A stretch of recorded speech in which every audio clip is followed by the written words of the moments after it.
Bendiciones a todos, Dios los bendiga. Bueno, hoy estamos concluyendo la serie de estudios que hemos llevado por semanas de prohibirle el paso al enemigo. ¿Cómo cerrarle la puerta a Satanás con una simple decisión?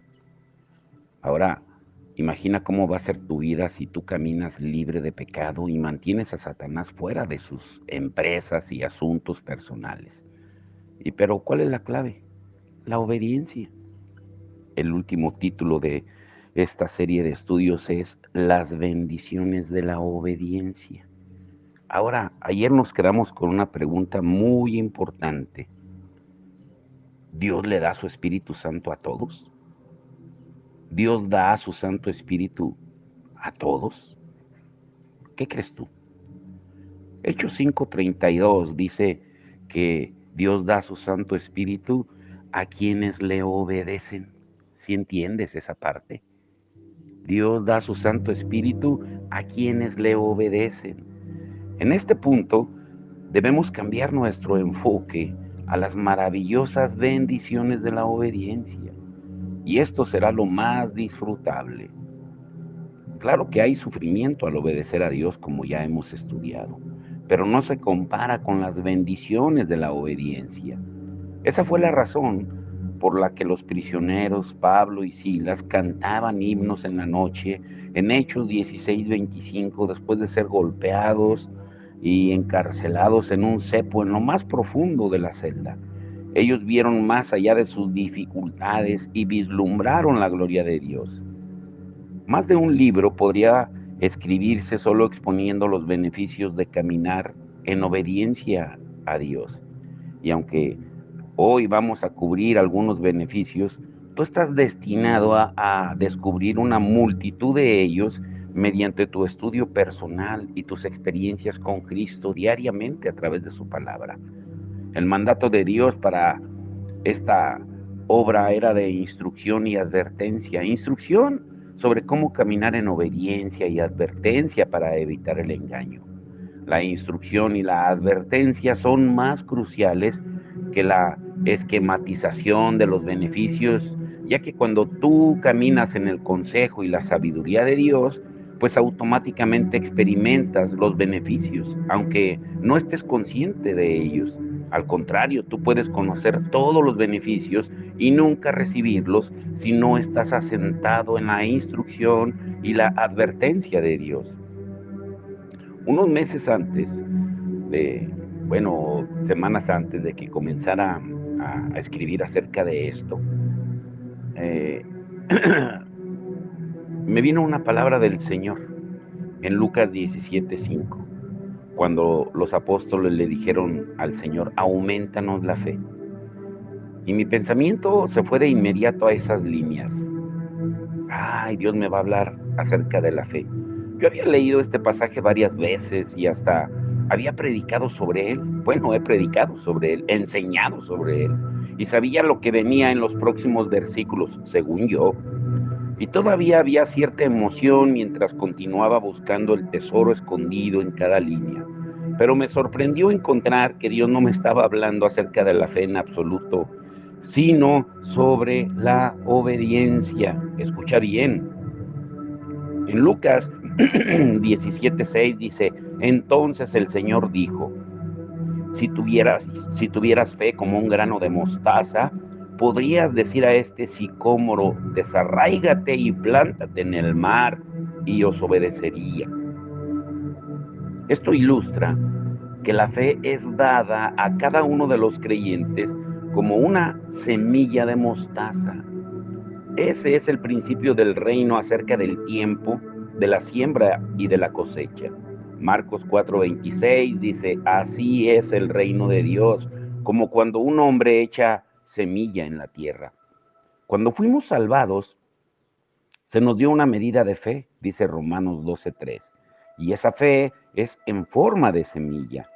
Los apóstoles le pidieron al Señor que aumentara su fe, pero a partir de lo que estaba a punto de enseñarles, aprendemos que es nuestra responsabilidad aumentar nuestra fe.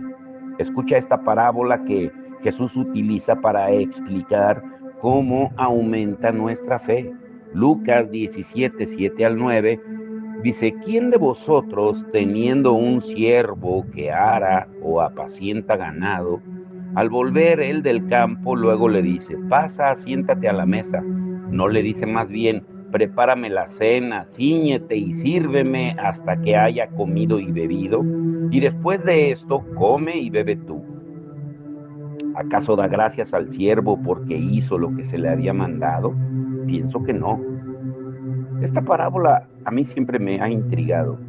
¿Por qué Jesús compararía la fe con una semilla de mostaza y con un sirviente que ara, que apacienta el ganado y hace la cena para su maestro?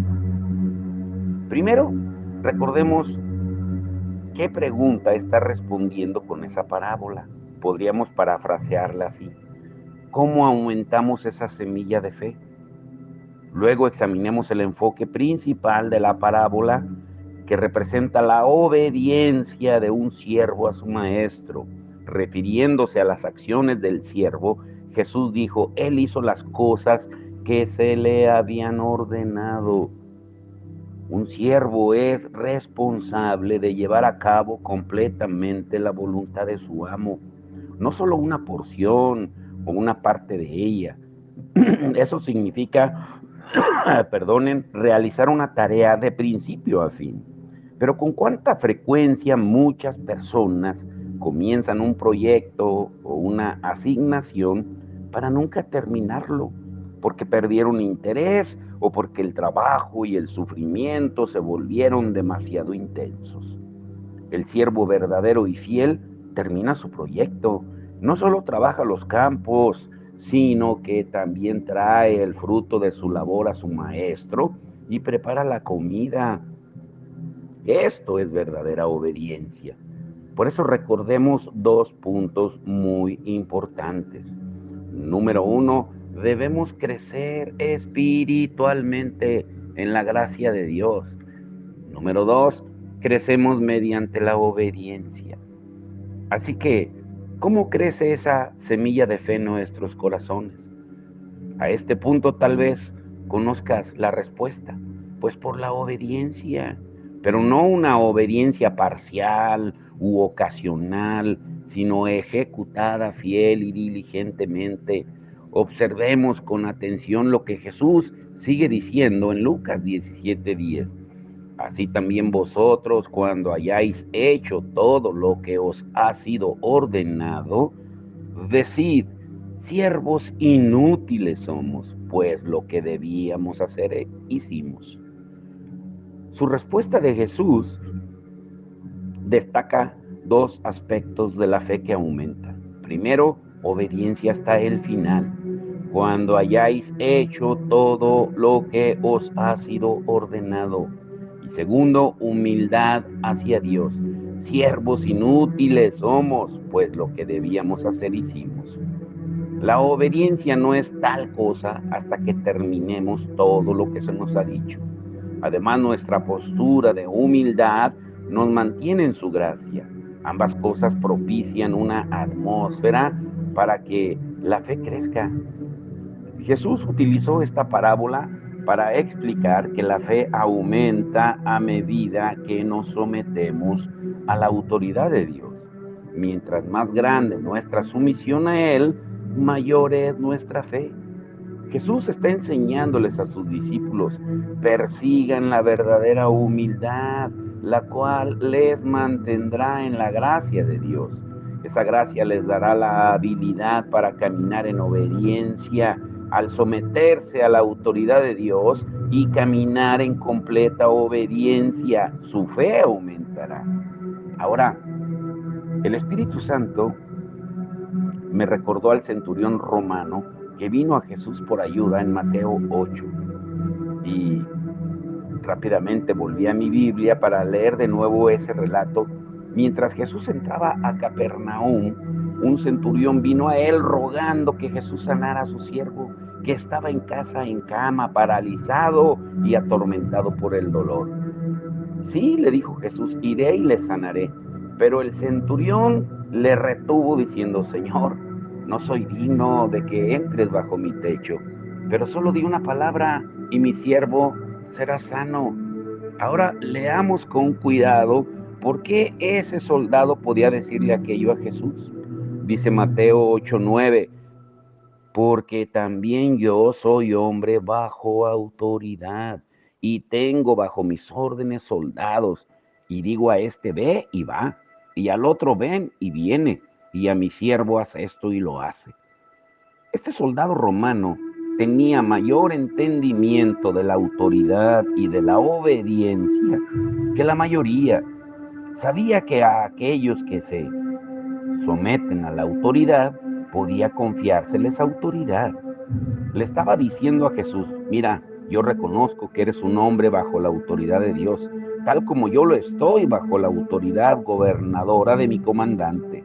Y dado que obedezco a mi superior, se me ha confiado a aquello bajo mi autoridad. Por lo tanto, no tengo sino que decir una palabra y los soldados debajo de mí obedecen instantáneamente. Él entendía la fuente de la autoridad de Jesús. Reconocía que la autoridad de Jesús provenía de Dios. Sabía que Jesús estaba totalmente sometido al Padre. Sabía que eso significaba que todo lo que Jesús necesitaba hacer era decir una palabra, y los demonios que atormentaban a su siervo tenían que obedecer. Y observemos la respuesta de Jesús al entendimiento de este hombre acerca de la sujeción a la autoridad. Mateo 8:10 dice, al oírlo Jesús se maravilló y dijo a los que le seguían, de cierto os digo que ni aún en Israel he hallado tanta fe. Si notas que Jesús vinculó directamente la fe con la sumisión, este soldado romano mostraba más fe que cualquiera en Israel por causa de su honor, respeto y sumisión a la autoridad. El centurión afirmó, todo lo que tienes que hacer es decir una palabra y el atormentador, el demonio, se irá. Ahora, atemos esto con lo que Jesús les dijo a los discípulos que deseaban que aumentara su fe. En Lucas 17:6, si tuvierais fe como un grano de mostaza, podríais decir a este sicómoro, desarráigate y plántate en el mar, y os obedecería.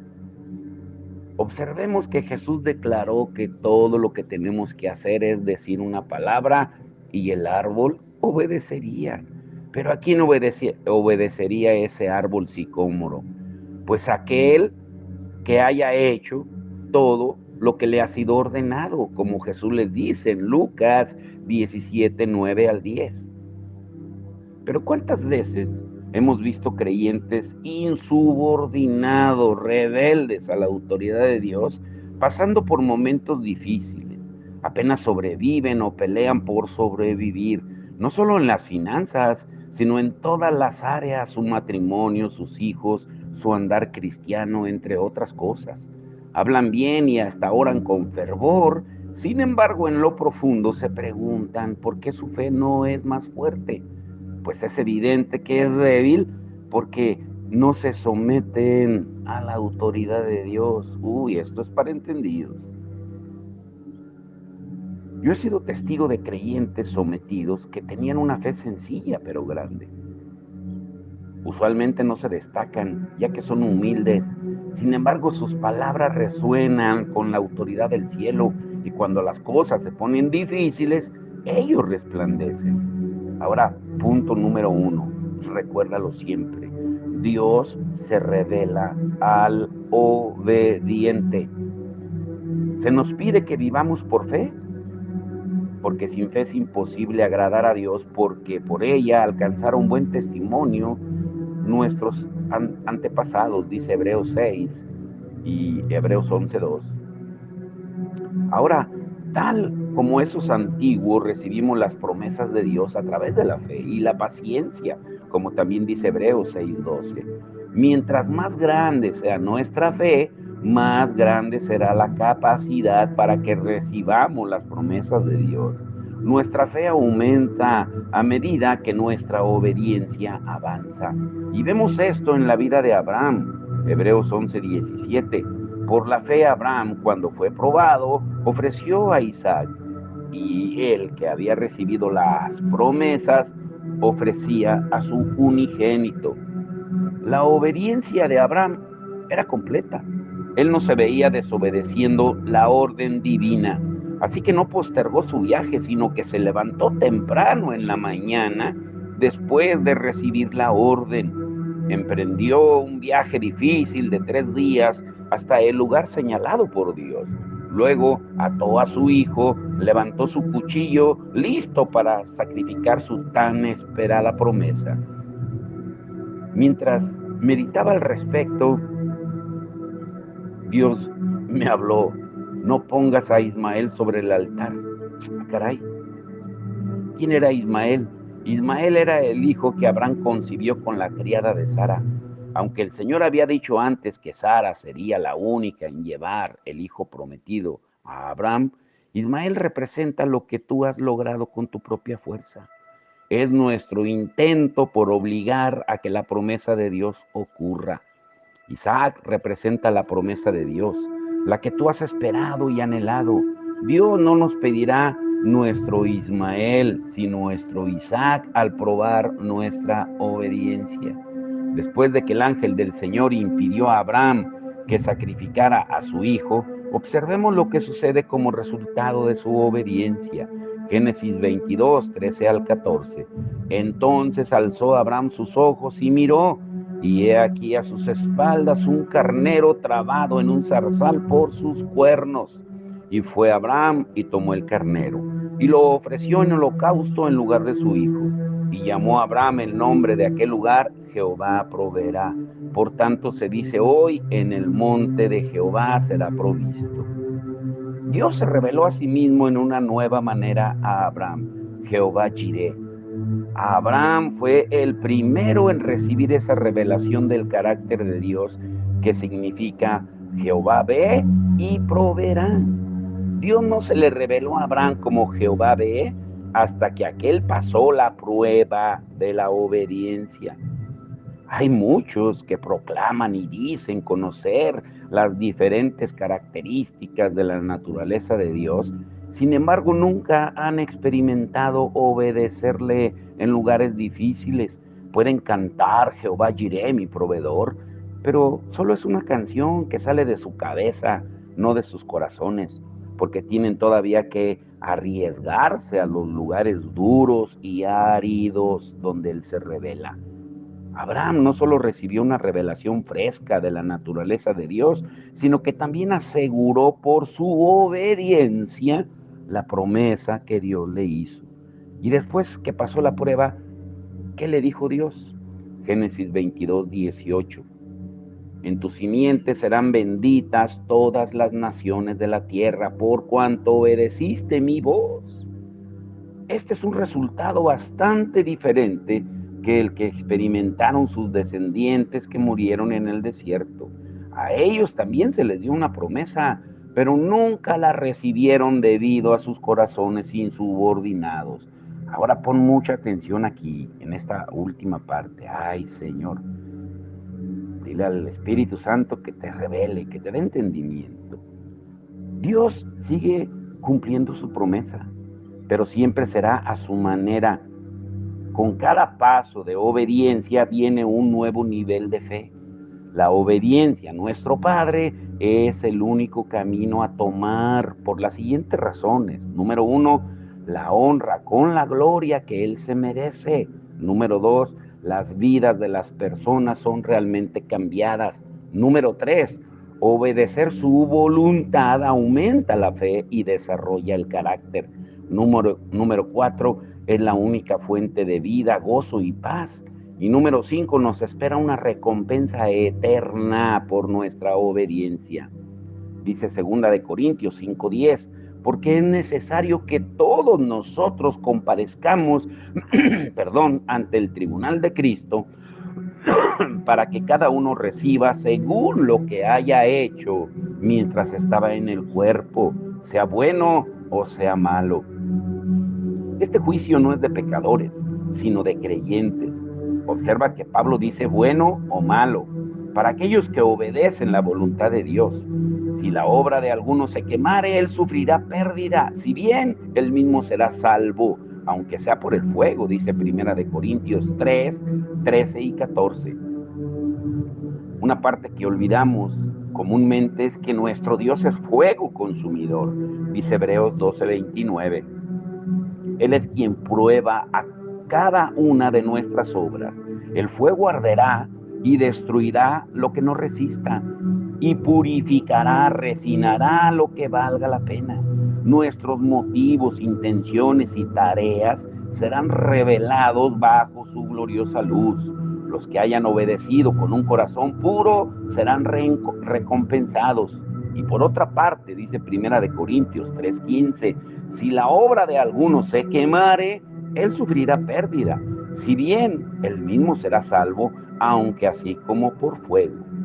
La manera en que pasaremos la eternidad está determinada por nuestra sumisión a su autoridad aquí. Te lo diré otra vez y grábatelo. La manera en que pasaremos la eternidad está determinada por nuestra sumisión a su autoridad aquí. Nada más importa excepto vivir una vida de obediencia a su voluntad. Dice el apóstol Pablo en Pedro en segunda de Pedro 1:10, 11. Por lo cual, hermanos, tanto más procurad hacer firme vuestra vocación y elección, porque haciendo estas cosas no caeréis jamás, porque de esta manera os será otorgada amplia y generosa entrada en el reino eterno de nuestro Señor y Salvador Jesucristo. Daniel 12:3, en la nueva versión internacional, dice: los sabios resplandecerán con el brillo de la bóveda celeste. Los que instruyen a las multitudes en el camino de la justicia brillarán como las estrellas por toda la eternidad. Ahora, el pensamiento final de toda esta serie de estudios que hemos llevado por semanas, que quisiera dejar contigo, es con respecto a esa puerta. Podemos elegir una de 4 respuestas cuando el pecado llega a tocar a tu puerta. Número 1, la desobediencia evidente. Escucha las escrituras. Salmo 107, verso 10 al 11. Algunos moraban en tinieblas y sombra de muerte, aprisionados en aflicción y en hierros, por cuanto fueron rebeldes a las palabras de Jehová y aborrecieron el consejo del Altísimo. Nehemías 9, 26 y 27. Pero te provocaron a ira y se rebelaron contra ti, y echaron tu ley tras sus espaldas y mataron a tus profetas que protestaban contra ellos para convertirlos a ti, e hicieron grandes abominaciones. Entonces los entregaste en mano de sus enemigos, los cuales los afligieron. Pero en el tiempo de su tribulación clamaron a ti, y tú desde los cielos los oíste, y según tu gran misericordia les enviaste libertadores para que los salvasen de mano de sus enemigos. El camino de la desobediencia es duro y trae consecuencias nefastas. Número 2, razonar la desobediencia. Ay, que si hay de esos, Dice el Salmo 106, 41 al 43. Los entregó en poder de las naciones y se enseñorearon de ellos los que les aborrecían. Sus enemigos los oprimieron y fueron quebrantados debajo de su mano. Muchas veces los libró, mas ellos se rebelaron contra su consejo y fueron humillados por su maldad. Salmo 106, verso 41 al 43. Este pronunciamiento estuvo precedido por una larga lista de ocasiones en que Israel se rebeló, incluyendo la vez que Saúl se quedó con el ganado de un pueblo conquistado, aunque Dios le había dicho que destruyera toda cosa viviente, en 1 Samuel 15. Se rebelaron contra su consejo, dice la Escritura. Ellos razonaron en su proceso de pensamiento hasta que encontraron justificación en la desobediencia.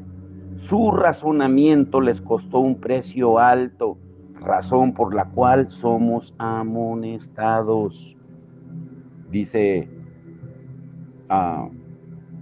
la palabra de Dios, porque las armas de nuestra milicia no son carnales, sino poderosas en Dios para la destrucción de fortalezas.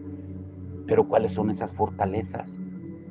Segunda de Corintios 10, 4 al 5 dice, derribando argumentos y toda altivez que se levanta contra el conocimiento de Dios, y llevando cautivo todo pensamiento a la obediencia de Cristo, del Mesías. Por la vía del razonamiento, Eva comió la fruta del árbol del conocimiento del bien y del mal. Esa línea falsa del razonamiento ha perturbado a la humanidad desde entonces. Y número 3, obediencia con mala actitud. Uy, que sí también tenemos de esos. Isaías 1:19, si quisiereis y oyereis, comeréis el bien de la tierra. El esclavo obedece, pero usualmente sin un corazón dispuesto. Existe una rebelión pasiva en su obediencia. Si las cosas fueran a su manera, él no obedecería. Balaam obedeció la voz de Dios, pero su corazón anhelaba recibir la bendición de Balac. Y esa rebelión pasiva finalmente fue expuesta y le costó la vida. Y número 4, obediencia con un corazón dispuesto. A diferencia del esclavo, el siervo obedece con un corazón dispuesto. Solo aquellos que son obedientes y tienen una actitud dispuesta comerán el bien de la tierra. Job 36:11 dice, si oyeren y les sirvieren, acabarán sus días en bienestar y sus años en dicha. ¡Qué promesa tan poderosa! Sin embargo, la prosperidad y el placer del que habla supera el tipo que busca el mundo. Dice Hebreos 11, 24 al 27. Por la fe Moisés, hecho ya grande, rehusó llamarse hijo de la hija de Faraón, escogiendo antes ser maltratado con el pueblo de Dios que gozar de los deleites temporales del pecado, teniendo por mayores riquezas el vituperio de Cristo que los tesoros de los egipcios, porque tenía puesta la mirada en el galardón. Por la fe dejó a Egipto, no temiendo a la ira del rey, porque se sostuvo como viendo al invisible. Hasta la Escritura reconoce que existe una sensación de placer en el pecado, pero que es efímero y transitorio. La prosperidad y el placer que el mundo busca son egoístas o autogratificantes y por lo tanto solo duran un momento en el rango de la eternidad. Pero la prosperidad y los placeres disfrutados por los hijos obedientes de Dios son para el presente y todavía duran y se expanden a la eternidad. No pueden ser quitados por el hombre, ya que son dados por Dios. Dios también prometió que mientras cumplamos nuestra obediencia al derribar todo razonamiento y pensamiento que se exalta a sí mismo contra nuestra obediencia a Dios, que estaríamos equipados y listos para castigar toda desobediencia. Lean con cuidado 2 Corintios 10, 3 al 6. En otras palabras, nuestra autoridad contra el enemigo aumentará. Por eso es nuestra esperanza de que entendamos lo que el Señor nos está hablando en este último estudio, que entendamos de que nuestro Señor, Él quiere que seamos obedientes. Ahora, quiero dejarte con lo que empezaremos a ver. Por eso, tú serás decepcionado por todo, excepto por tu perfecta voluntad. En conclusión, antes de orar, quiero decirte lo que empezaremos a ver. Ay, ay, ay. Escucha muy bien esto. ¿Cuántas veces has escuchado predicaciones, o tal vez ahí en tu misma iglesia? Así dice el Señor, pero solamente son palabras huecas, motivacionales, que no están respaldadas por la palabra. A mí me impresiona y me impacta y me da temor de escuchar gente que dice, y te dice el Señor, por cuanto estuviste caída, yo te voy a levantar, y hablan así, como si Dios directamente les estuviera hablando una palabra específica del cielo. Pero, ¿cómo te das cuenta tú cuando es Dios quien está hablando? Hoy en día hay una insaciable hambre por la palabra profética del Señor. Venga por su milagro. Dios tiene una palabra para usted. Los cristianos están ansiosos por recibir palabras del Señor y compartirlas. Junto al genuino deseo por lo real, viene también la vulnerabilidad a los ministerios falsos o excesivos.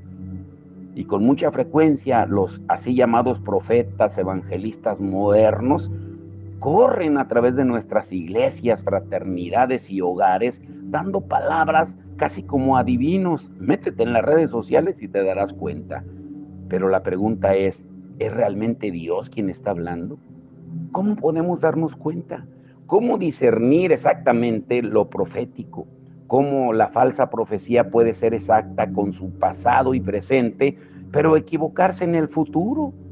¿Cómo la falsa profecía te va a inutilizar? ¿Cómo discernir al verdadero profeta del falso? ¿Cómo responder cuando una palabra no proviene de Dios? Y sobre todo, ¿cómo ser guiados por el Espíritu Santo? El título de lo que estaremos viendo durante semanas es Así dice el Señor. ¿Cómo discernir cuando Dios nos habla a través de otra persona? Y sobre todo de su palabra.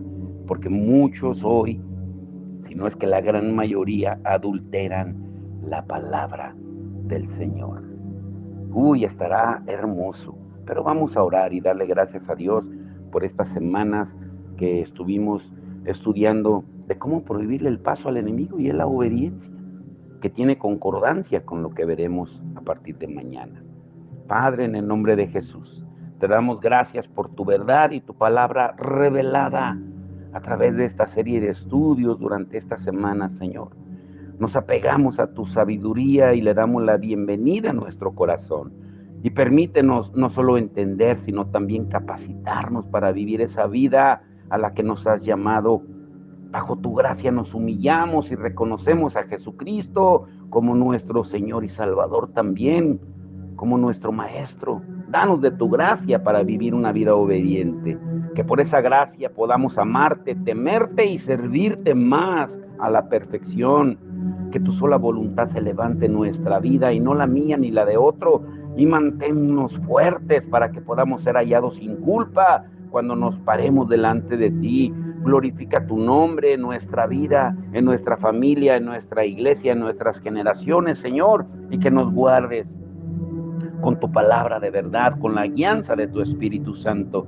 Te rogamos por todos aquellos, Señor, que están incapacitados físicamente, Señor, también aquellos que están incapacitados del alma, en los sentimientos, los pensamientos, Señor, en su voluntad y espiritualmente, que traigas verdadera libertad, Señor, en el espíritu, en el alma y en el cuerpo, y que podamos discernir, Señor, a entender tu palabra, obedeciendo tu palabra, no la palabra del hombre, Señor. Porque hoy hay muchos que dicen, así dice el Señor, pero tú no has dicho nada. Mañana tú nos confrontarás para poder discernir entre lo verdadero y lo falso. Entre discernir entre el Padre de verdad que eres tú y el Padre de mentira que es Satanás. Te damos toda la gloria y la honra en el nombre de Jesús. Amén y amén.